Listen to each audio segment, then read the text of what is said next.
Hello and welcome to Lead with Storytelling, the podcast where we explore how stories shape how we live, create, and make meaning. I'm your host, Sochi Azu, and today's conversation is one I've been looking forward to. My guest is Rufina Ajalie, author of Open Roads, Open Hearts, a book that reads like a journey taken slowly with curiosity, vulnerability, and care. It's a story about movement and stillness, about the roads we choose and the inner landscapes we carry with us wherever we go. Rufina writes with a rare attentiveness to people, to place, and to the quiet moments where reflection happens. In this conversation, we'll talk about travel as story or place as characters, openness as creative stance, and whatever it means to move through the world with intention. And of course, world as a metaphor for life. Rufina, welcome to the Lead with Storytelling. Thank you, Sachi. Thank you very much for this. I know that you just come here smiling when you were talking about the story and everything. So, thank you very much for inviting me over for this. Oh, it's my pleasure. So, maybe let me start by talking about myself. Yeah, sure. Go ahead. Okay, so I would like to say that this is Rufina. I'm a human resources and people strategy leader, an author. This is my first book, Open Roads, Open Hearts. I'm so proud of it, so I just had to bring it up here today. And I'm a community advocate. I'm committed to advancing inclusion and cultural awareness in New Brunswick and beyond. I'm a recipient of the 2025 Champion of Diversity Award, and I'm recognized for building resilience, inclusive workspaces, and empowering others through leadership and storytelling. I've also contributed to Black History Month programming through the arts, helping amplify local Black histories and inspire future generations. So that's me in a nutshell. Thanks for that introduction. You actually beat me to it because I have known you as a HR strategist, and but now I have the good fortune of knowing you as a debut novelist. How does it feel? Well, I feel normal though, but it's a good thing when people, call you and ask you about your inspiration. And some people who have read the book, they can't differentiate the character in the book from me. They're talking to me about the book and they say, but why did you do this? But why didn't you? But why didn't you? All those kind of things. So it's fun when people just call me, talk about it. So I say I feel good about it, really. I really, really feel good. And knowing that people are reading it and it's making that change, even if it's one person that the book is touching and changing the person, I think I would say I've done a good job. So, and I love the fact that a lot of things in the book resonates with a lot of people. So I'm happy about that, and I feel good about it. Really, yeah. I've read the book, and I'm going to hazard a very short review of the novel Open Roads, Open Hearts, which you so beautifully wrote. Open Road, Open Hearts, it tells the story of Sophia, who goes through life, but more interestingly, goes through life in these very picturesque environments or landscapes, starting from Rome, and these cozy settings that you paint, in which Sophia encounters her psychological or emotional fears and takes them on, but with the guidance of some very interesting characters, starting with Giovanni and some other minor characters along the way who guide her through their wisdom, their silence, and their support And through those interactions, we see Sophia go through this interesting, inspiring change from someone who is, I would say, scared of life, doubts herself, to being more sure, to being stronger, to being more confident, but best of all, being someone who is brave and takes life on, loves with her whole heart, without being afraid of whether it will be, paid back in her own coin, or whether she's going to meet a lot of aggression or violence, and we love her for it. So this is Open Rose, Open Hearts. I enjoyed reading it. I enjoyed the reflective tone of in your writing. I enjoyed the characters that you introduced us to in this book, who were quite memorable.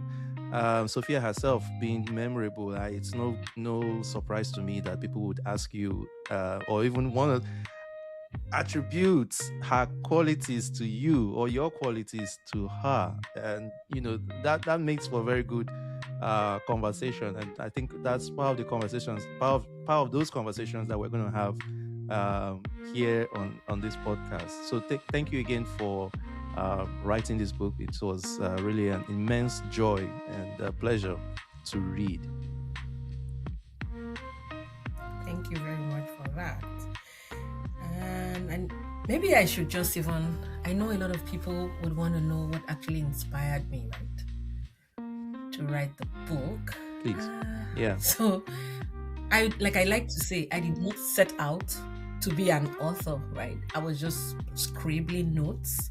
I was journaling, So I didn't set out to write a book as at the time I did, because I was thinking, am I able to or am I not able to? So I set out to understand my own heart. So it was by understanding myself. What am I feeling? What are people around me feeling? So I think a lot of these things that I've put in that book is from what people around me have felt, things they went through that did not kill them. A lot of pressures that we go through in life and all sorts of things around us called life. So for a long time, I felt surrounded by stories that quietly told women that if you have loved deeply, lost deeply, or crossed a certain age, your story is basically done, And I didn't believe that. So I kept asking myself, what happens to a woman after the worst thing has already happened, right? So after love, after loss, after certain breaks, what comes next? So Sophia came from that question, and from watching real women, like I said, around me survive things that should have ended them and somehow become softer, wiser, and more alive, right? So in many ways, this book was written before I even wrote it, right? So like, I know you were saying something about Sophia, how people think I am Sophia and things like that. So Sophia is not just a character, right? She's a collection of real women I have known, loved, and sometimes been. I have been Sophia as well, right? So she is the woman who keeps showing up even when she's exhausted. She is the woman who carries grief quietly. She is a woman who thinks her life is over and slowly discovers that it is actually deepening. So it's not over, but it's deepening, right? So I didn't make her dramatic on purpose. I made her honest, because most of us don't fall apart loudly, we break quietly. So I want my readers to see themselves in Sophia, regardless of who you are, where you're from, just see yourself in it. So I want that book to meet people where they are, So I would say yes. And like you mentioned, sensories, everything I have used in that book symbolizes something. Like when you see rain, birds, people say you were so descriptive, the light, cities. So why is that really, So because emotions don't live only inside us, they exist in the world around us. When Sophia is grieving, the rain falls. When she begins to breathe again, the light softens. When possibilities return, birds cross the sky. So I wanted readers to feel the the story in their bodies, not just understand it with their minds. In a way, the landscape moves and becomes another character in the book. So when you said sensory, I just thought to talk about that because I've had a lot of people ask me different things. Why didn't you talk more about this? Why didn't you talk more about that? What has surprised me in the journey? A lot of things. But let me just stop for now and allow you to ask me more questions. I think those were very important points to note. And in a lot of ways, you've kind of preempted questions that I even had. But one of them, I think that your response kind of provides a good segue to is, there's this, how would we put it, a ratio of people to places. In terms of the characters and dynamics, the encounters that Sophia goes through. So we have the encounters with the places, encounters with, like you said, the environment, the sensory elements, but also with her encounter with people. You've touched a lot on the sensory part, the environment, and how her emotions are being represented or amplified through the environment and the sensory. And I think that's really poetic. However, can we just kind of expand a little bit on her encounter with the people in the book, without any spoilers, of course. What draws you to people, as against, especially in the way that you write about the characters, as opposed to the descriptions for the places themselves? So I would say that for the characters, right, when I was building my characters, there were reasons. So I would take Giovanni for one. Giovanni, when I was building him, I was looking for not a perfect man, but somebody who would understand and listen well. And there are some people that listen to your pulse. So I wanted to create that kind of a person who would awaken her, So Giovanni represents the love that saves you, the love that arrives when you are hollow and reminds you who you were before the pain. So you were somebody before that pain came. So Giovanni came in to awaken Sophia and let her know that you still have a life. No matter what you're going through or you've been through or whatever the situation is or wherever life is carrying you through, you have a life and you need to wake up from your slumber and continue to move, because if anything happens to you today, life goes on. So that was what I had, the picture I had. I needed a man that would represent that kind of person in her. So Giovanni is not just an ordinary man, I could say he's a spiritual being that I brought to life just to help her navigate all the different bottlenecks along the line. Then someone like Daniel, he represents the love that walks with you, he walks with who you have become. So now I have become, and I need someone to take me through that journey. So Daniel represented that person that would help her now that she has become calm, sturdy, present, not trying to fix her, because a lot of people don't want people to fix them. I don't want you to fix me. I just want to talk about so many things. So I would say one is a harbor. That's Giovanni is a harbor for her, and then I will call Daniel the horizon, and all that. So both of them are sacred in different ways. So nobody is representing the other. So that's how I would, want to put that. And there's some other people she encountered in life, and that was when I learned that when you're trying to become, right? Like Sophia became in a very soft manner, because she had to volunteer, she had to do different things, and in doing all those things, she learned a lot, and all that. So for me, I would just cap it up to say that Giovanni is the harbor, then Daniel is the horizon. But they're two different people and they're sacred in their own way. I think that's very interesting way to really encapsulate the different characters you had in the book, and also very critical as well.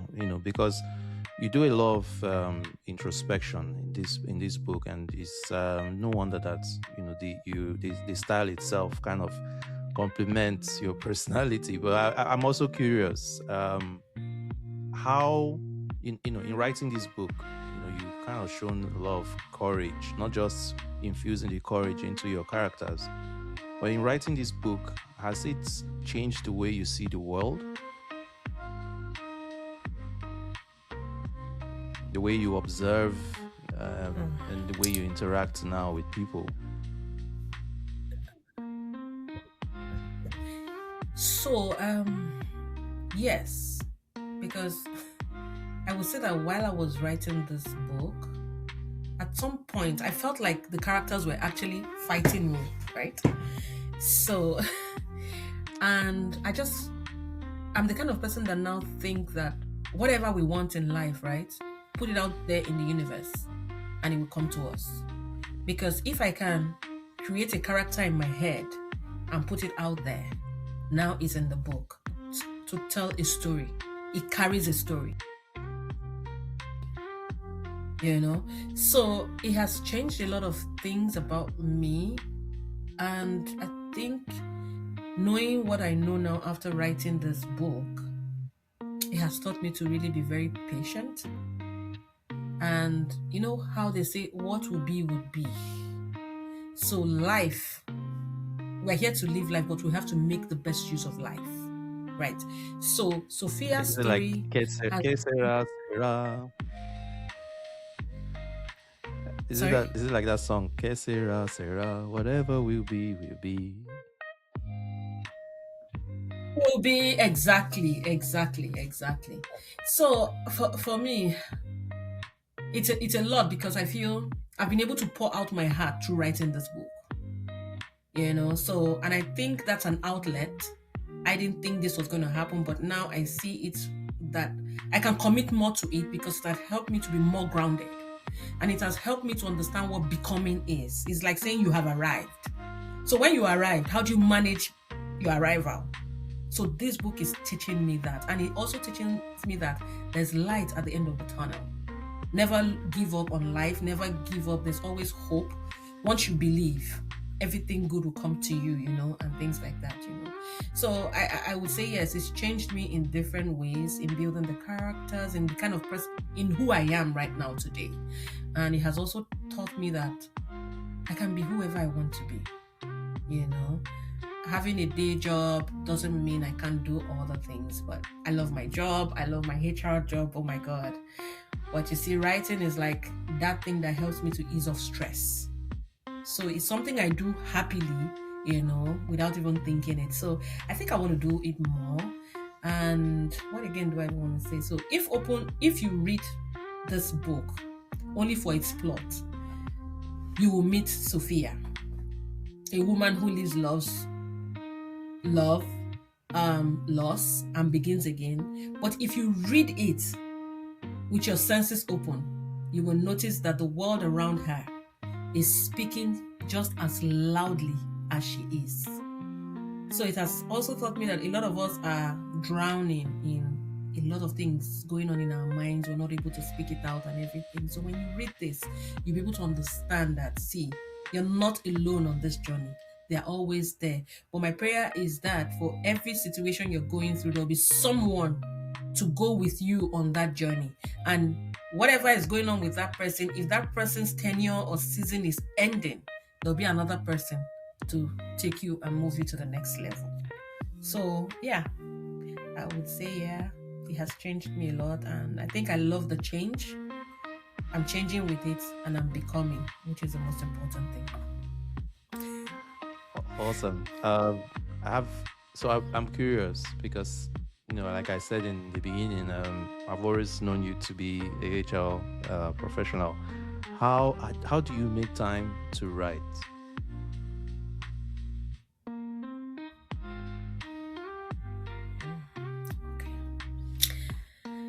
So, um, I write at nights.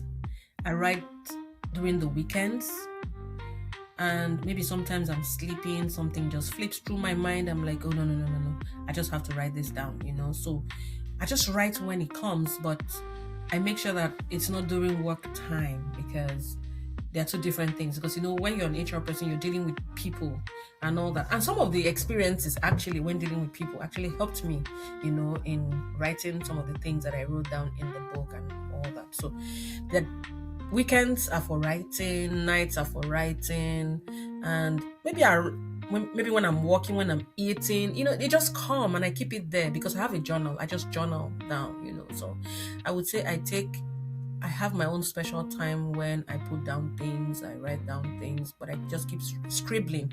Like if you look at my wall, that was the making of Sophia and all my characters. So I have everything written down on my wall. This is where I think, this is where I write and everything. So when I think about something, I kind of put it down in my journal, then I have to type it out and I paste it there. So when I'm piecing out things, I'm like looking at, okay, what's next? What's next? So everything you see on my wall has stages. So that was the making of this book that you see today. So I have the time, I create time, and I just do my writing. But especially weekends and nights, I do those things. Yeah. That's inspiring. What does traveling with an open heart mean to you? That's in practice, not just, like on the page. So traveling with an open heart means that you need to be open. Your mindset, one is shaping your mindset, right? So I would also want to liken that to people who immigrants like me, right? I'm an immigrant and everything. Coming over here, how was it like for me, right? I had an open mind to learn, and I wanted to know the culture of the people that I am coming into meet, right? So I was open because I felt if my mind is open, then the road is going to be open. There'll be no limitation. So open heart means opening my mind, being accepting to other people, embracing other people, learning their culture, adapting to them, and then the road opens up. And that's why people say, oh, how come you find this thing so easy? It's not like I'm finding it so easy, but I'm able to navigate my way because my mind is open. Because once your mind is open, then your roads will be open, right? Yeah. There's no limitation to anything. And for me, I feel sky is just the starting point for me because my mind is open. So that's how I would want to respond to that. And in writing this book, what do you think surprised you the most about yourself, or or the process generally? Something that you didn't expect. So what surprised me the most is the fact that I could finish the book.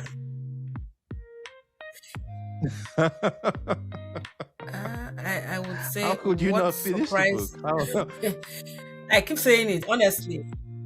So okay, well, that was part of it. That I could finish the book was one of the surprises. Then the second thing was that she didn't heal by becoming harder.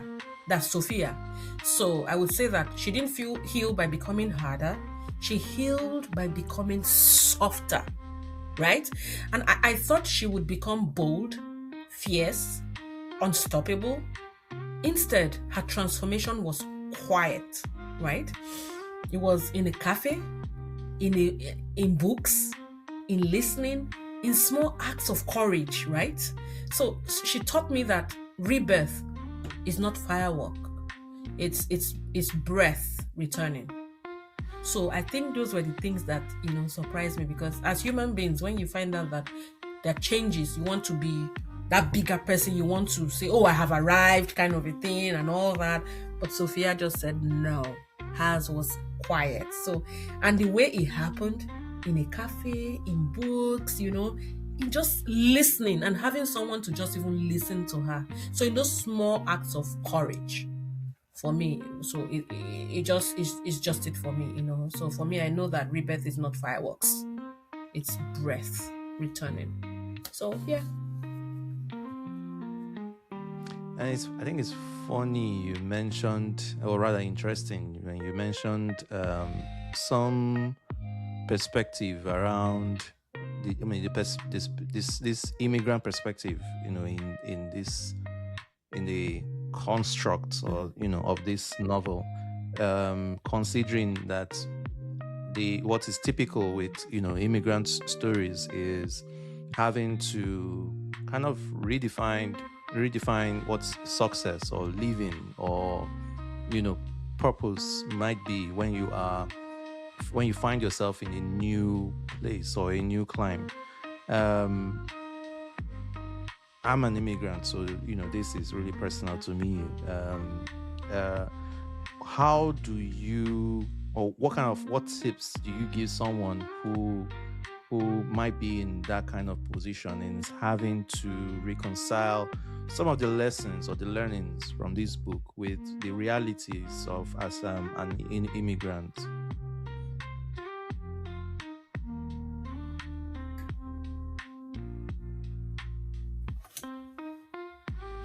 Can you take that question again, please? Yeah, sure. So I'm an immigrant. So the lessons or the learnings from this book are some that I feel could apply to me or to my reality. And to expand on that, I'm finding myself, like many other immigrants, in a position where I have to redefine my purpose, right? Things are not the way they used to be. I'm finding a new normal, and I need to recalibrate, resituate myself. So what kind of lessons, or sorry, what kind of tips do you give to someone in that position, to make them kind of reconcile those lessons from the book with with their reality? So, thank you for that question. So, I would like to say that the kind of what I want most immigrants to take away is the fact that you can start from wherever you are, right? If you come in here, just do whatever it would take to make you show to the next person that I can do this. Don't sulk. Start from whatever stage you are, because like they say where I'm from, whenever you wake up is your morning. Don't say, okay, I was so and so where I'm coming from, so because of that I must be this. No, you can always start from the beginning. You can always start from experience, but just know that your experience can be transferable regardless of what it is. Like when I came in here, I just started from wherever it was that I was, and I used my, like they say, residual knowledge to get the job done. So for any immigrant, just know that you can do it. If I can do it, you can do it. But you have to you just have to put your eye on the goal. You have to face that goal and make sure that you do not take your eye away from the goal. Don't let noise or distraction affect you or make you say, oh well, if for example, if Sochi is doing this, why can't I be the one there? No, let's learn to collaborate more than compete, and always make sure that once you're determined, nobody is going to take you out of that route that you're going. And then, like you see, for a lot, like I keep saying, different things bring people to maybe whatever country you are. A lot of people go because of maybe I want a better life. Maybe I don't know what people's I don't know what has taken people to wherever they are. For some of us, we wanted something better for us, or we wanted more, wanted to get education and things like that. And then you finish school, you're asking yourself, what's next for me and all that. I keep telling people volunteering is a very interesting thing. Some people say, oh, but they don't pay for it. Yes, they don't pay you, but at least when you get to volunteer, a lot of people, you get to be seen. People get to meet you and know you. And when there's a job somewhere, someone will say, oh, I know this person. She's volunteering at so and so place. She can do the job. That's how people get to see you. You get to be seen. But being seen, you have to do the work as well, because you have to show that you can do certain things. Your skill can take them to the next level. You have to sell yourself, because I said to people, everyone is a salesperson. If you go for an interview, what are you doing? You're selling yourself. So in every situation you find yourself, make sure that you sell yourself in the most authentic way. And the best way that you can do that is to tell your own truth. And my truth is what I am doing by writing, because if you don't tell your story yourself, somebody else will tell it in a way that you would not like. So if you have the opportunity to tell your story, tell it. If you have a talent that you want to utilize, use your talent. Like for you, I'm sure you have your own day job, but this is something you love to do by the side, and you take your weekends to do it. So we need to continue to water it, Don't let your talents die. If you're not in the right profession, don't worry. Use your experience wherever you are until you get to that place that you want to be. So I always advise people, keep your minds open. Let your mind shift. Because if you have a stereotype mindset, you're not going to move further. But just make sure that you're open to change, you're open to adapting, because once you adapt, people are going to embrace you. So just be open-minded in wherever you are, and make sure that you start from where you are. Don't always think that, being an immigrant means I must start from ground zero. Even if you start from ground zero, know that you already have an experience, so that your experience is what's going to set you for success. So always make sure that your experience is that last card you put in your pocket, because you never know what job that you're going to be in tomorrow, or whatever situation that you're in, that last card that you put in that your back pocket, you're going to bring it out to help you out. So I would say keep that mind open, and the sky is your starting point. Nice, thanks. How do you decide what belongs in the story? I mean, when you think about what might be private, especially when you're writing from lived experience.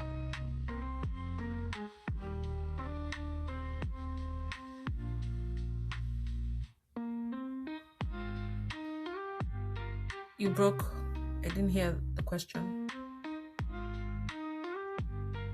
How do you decide what belongs in the story? I didn't hear your question. I mean, how do you decide what belongs in the story and what remains private, especially when you're writing from lived experience?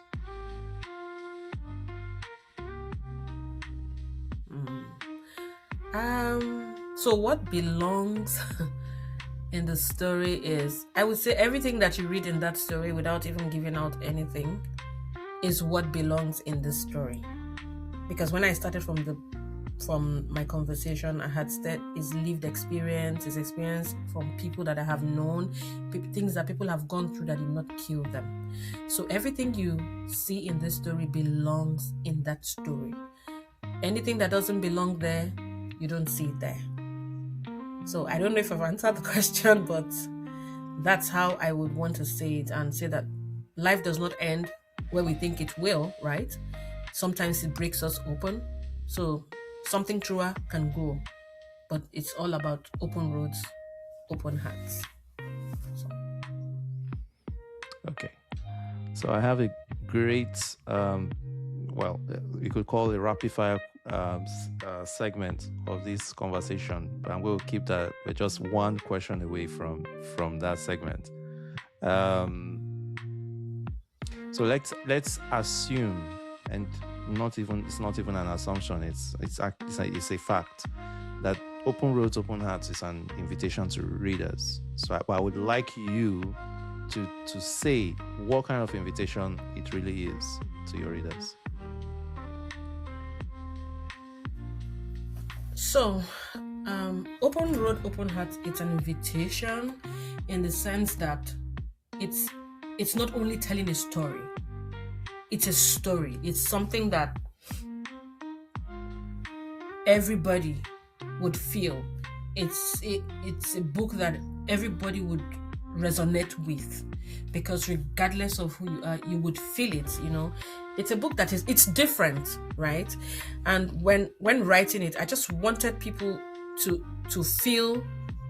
If you've ever felt pain, you'll feel it there, right? If you've ever felt that it's not possible, when you read this book, you know that it's possible.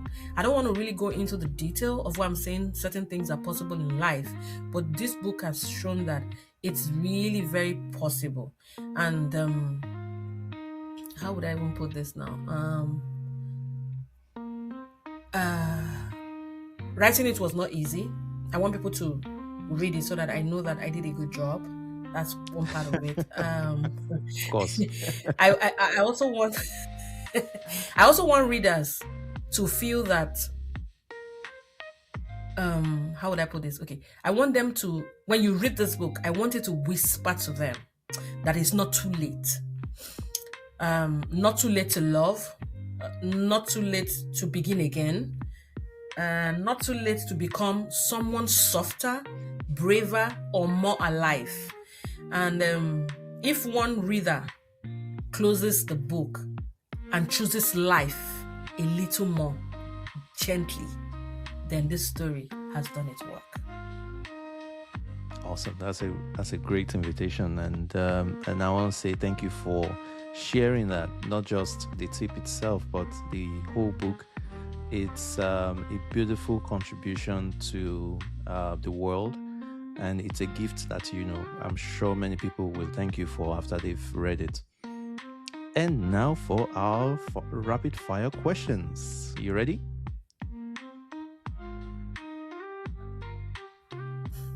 Okay. Yes. Okay. you look tight. You look tense. I'm waiting. Relax. Okay. Okay. Coffee or tea? Hey, God. For the benefit of this book, I would choose coffee, but I'm a tea person. Okay, if you say so.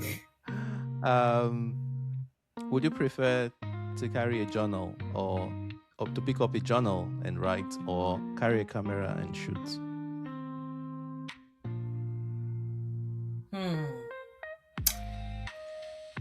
I would say I'll pick up a camera and shoot. Okay. Beach or mountain?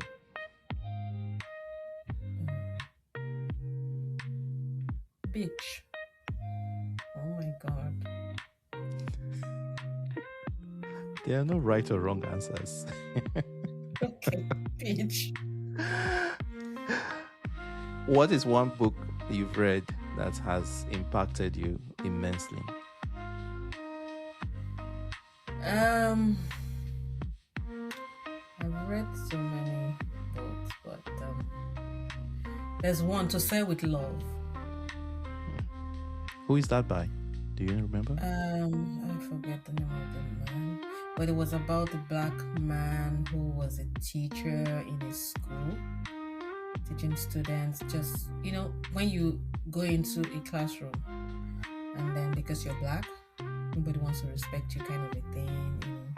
So that book, I read it when I was very, very young. I just wonder why I keep remembering it out of the whole book. But not really what surprised me, but the way the guy made the kids love him after the whole noise, after the fact that people felt there's nothing you can do with these kids and all that. But he was able to bring order into the whole school, So that has always been something in my head, that if somebody can turn like a marketplace into an office kind of a thing, that's how I describe it. So that book was really a very good book for me. And another one on my profession will be fish. Fish is like a management book and all that. So those two books. Okay, I'll leave a description of the books, and hopefully someone can pick them up just if they're curious. Yes. There's something else I wanted to even talk about, sure. I didn't really touch in this book, Like somebody had asked me, why was it important to portray grief so honestly, right? So there was grief in the book, and that's because grief is not a chapter, it's a language. So most stories rush it, sanitize it, or treat it like something to get over. But grief doesn't disappear, it changes shape, right? So I wanted to show that love does not end when someone dies. It becomes memory, presence, influence, and sometimes even guidance. So if we don't tell the truth about grief, we make mourners feel invisible. So I didn't want people who are grieving to feel that it was wrong for them to grieve. I may have not elaborated it because a lot of things that I've put there, like you said, are very poetic and things like that. But I just want people that if we don't tell that truth about grief, we make mourners feel invisible, and that's not what I want. I want people to understand that it's good to grieve. If it happens, do it, because grief is not like a visitor that announces, "Oh, I'm coming." It just happens, right? And all that. So when it happens, what do? Just grieve. Take the time you need, and make sure that you get it done the way it should be. So I just wanted to add that, Oh, yeah, sure. so That's an important note to make. And yes, on and one, yeah, sure, go ahead. okay. So I don't know if I should even, well, because people have read the book, they've asked me things about why did you choose Sophia, choose her to find hope at 50, and I launched this book at 50. So, because sometimes hope needs us to be empty before it can enter. That was why I was trying to talk about light at the end of the tunnel. So at 50, Sophia, she's done pretending, she's done bargaining with life, she's done chasing illusions, and she has lost enough to know what is real, right? So when love and motherhood arrives, they don't come as fantasy, they came as truth. So hope comes late because it comes honest. So I would want to leave people with that as well. Never give up on yourself. Once you have hope, anything can happen in life. So yeah. I think that's a very beautiful note to end with or end on. I want to thank you for sharing this gift with us. I enjoyed the book, and I'm sure anyone listening to this who would be interested in reading the book should. Thanks again for coming on this show with me to talk about the book with me, talk about grief, talk about introspection, talk about creative path, and all the many insights and gems you shared as well on belonging and starting anew. Thank you very much. Thank you. On a final note, life does not end when we think it will. Sometimes it breaks us open, so something truer can grow. That is what open roads, open heart is really about. Thank you.